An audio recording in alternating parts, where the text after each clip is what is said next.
Halo semuanya, Assalamualaikum warahmatullahi wabarakatuh. Di sini saya akan menyampaikan hadis musalsal bin awaliyah. Apa sih hadis musalsal bin awaliyah itu? Nah, hadis musalsal adalah salah satu model periwayatan hadis dari masa Nabi sampai kepada perawi secara turun-temurun, bahkan hingga sekarang. Nah, secara bahasa, musalsal berarti turun-temurun. Hadis musalsal itu adalah hadis yang disampaikan para perawi secara berurutan dan sama dalam keadaan dan situasi tertentu, baik secara perbuatan maupun perkataan. Dalam buku Imam An-Nawawi dalam kitab kitab Al-Thoriq, nah di situ menyebutkan bahwa hadis musalsal ini bisa terkait perbuatan, keadaan atau sifat pada diri perawi, atau bisa juga terkait dengan cara penyampaian hadisnya. Ada contoh hadis yang artinya perawi sebelumnya berkata, "Tanganku digenggam oleh Abdullah bin Rafiq." Lalu ia berkata bahwa tanganku digenggam oleh Abu Hurairah, dan ia juga berkata Abul Qasim, Rasulullah SAW menggenggam tanganku dan bersabda, "Allah menciptakan bumi pada hari Sabtu." Nah, di situ merupakan contoh hadis musalsal bin awaliyah dari segi perbuatan. Ada satu hadis lagi yang saya dapat dari YouTube, dan nggak mungkin juga saya stitch videonya di sini, karena itu nggak bisa ya guys. Nah, nanti bagi yang minat sama videonya, saya tulis linknya di deskripsi. Hadis ini disampaikan oleh Syekh Usamah Asy-Syaid Al-Zakari tentang bagaimana rahmat Allah turun. Imam Asy-Shibli, seorang lelaki dari golongan orang-orang soleh, termasuk wali dan termasuk dalam kategori arif billah yang sempurna. Setelah wafatnya beliau, ada orang yang memimpikannya, atau ada orang yang bermimpi bertemu dengannya. Kisah ini ditulis oleh Abu As-Sakir dalam kitab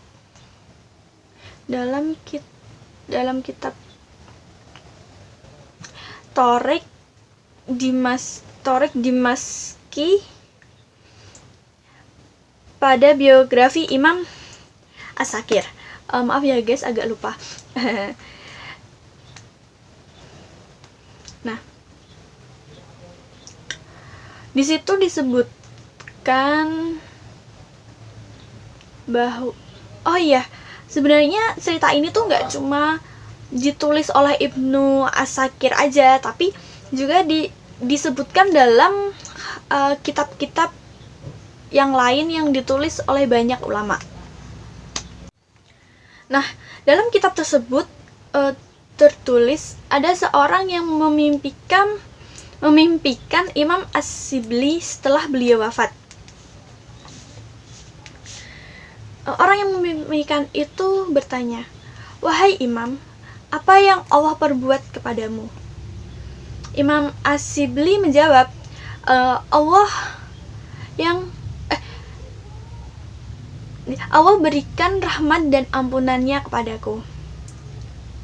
Nah, waktu itu ketika beliau dihadapkan kepadanya, dia bertanya kepada beliau, Imam Asy-Shibli. Nah, pertanyaannya yaitu, "Wahai Abu Bakar, tahukah kamu kenapa aku berikan rahmat serta ampunanku kepadamu?"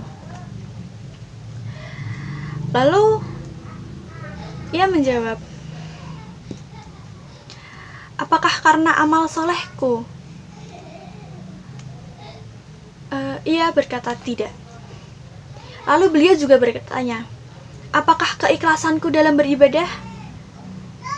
Namun dijawab kembali dengan tidak.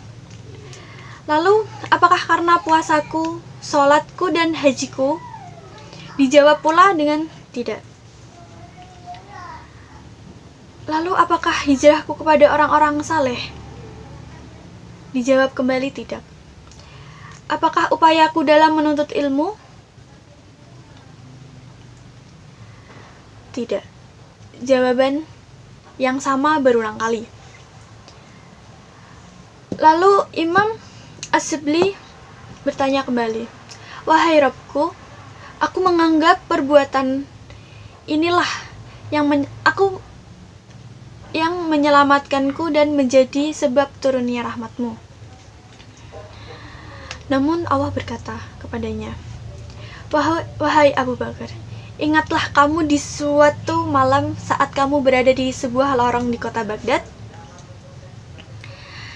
ketika kamu melihat seekor kucing kecil yang sedang menahan sakitnya dari rasa dingin. Kucing itu menepi dari satu dinding ke dinding yang lain untuk berlindung dari rasa dingin. Nah, saat itu rasa belas kasihmu muncul. Lalu kamu mengambil kucing itu dan kamu masukkan di balik bajumu, melindunginya dari rasa takut dan sakit. Maka, karena belas kasihmu pada kucing itu, maka kuberikan belas kasihku kepadamu." Nah, hadisnya berisi tentang hal tersebut. Nah, dari hadis tersebut bisa kita simpulkan bahwa hadis tersebut muncul dari sebuah perkataan, bukan perbuatan. Apa faedah hadis musalsal ini? Menurut para ulama hadis menurut para ahli hadis, model periwayatan hadis musalsal ini sebenarnya untuk memperkuat hafalan seorang tentang suatu hadis. Karena dalam sebuah hadis ada hal lain atau ada suatu cerita itu akan lebih mudah untuk diingat, dan jika ada suatu kejadian yang hampir mirip itu dapat semakin mudah untuk mengingat hadis yang sudah dihafal, seperti itu. Nah, namun juga perlu diketahui walaupun hadis musalsal ini diriwayatkan secara khas, namun tentu kita juga harus teliti untuk mencari tahu apakah hadis ini sahih, hasan maupun dhaif. Nah, itu sangat diperlukan ya untuk mengetahui keaslian hadis tersebut. Sekian